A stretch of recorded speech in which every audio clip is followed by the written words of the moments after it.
আপনারা কেউ শেখ হাসিনা পদত্যাগ করেছে এটা কাগজটা দেখছেন? কাগজটা দেখাও দেখি সে কোথায় পদত্যাগ করেছে।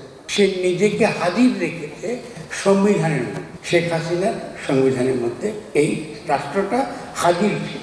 তাকে শপথ নিয়েছেন, তারা বলেছেন আমি শেখ হাসিনার সংবিধান ঊর্ধ্বে রাখব।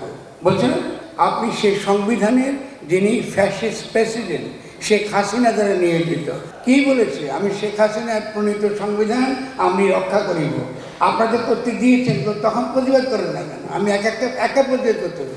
পৃথিবীর কোথাও কোনো জাতি উচ্চতর জায়গায় পৌঁছাতে পারে নাই যখন সে ফোকাস দৃষ্টি নিবদ্ধ থাকে না সেনাপতির মধ্যে। মুখে যেটা বলেন, মনে যেটা বলছেন, এটা কি করে অর্জন করতে হবে তার প্রতি আপনাদের কোনো দৃষ্টি নেই। আপনারা এদিক ওদিক চলে যাচ্ছেন যোদ্ধার মতন, যে এইটা আমি জয় করবো, আমি উৎখাত করবো শেখ হাসিনাকে, সঙ্গে সঙ্গে তার ব্যবস্থাকে উৎখাত করবো।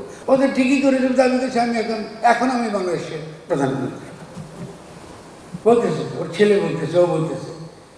তো দাবি করছে না কেন চুপকে? দেখো মিয়া বসে আছে কেন ক্ষমতা? আর যারা ওখানে আসে সেনা প্রধান বলুন কি যারা ক্ষমতায় যেই থাকুক প্রতি আমার কোনো আক্রোশ নেই, যারাই থাকুক ক্ষমতায়, ওদেরকে বলেন দেখায় না আমাকে পদত্যাগ কোথায় তুমি পদত্যাগ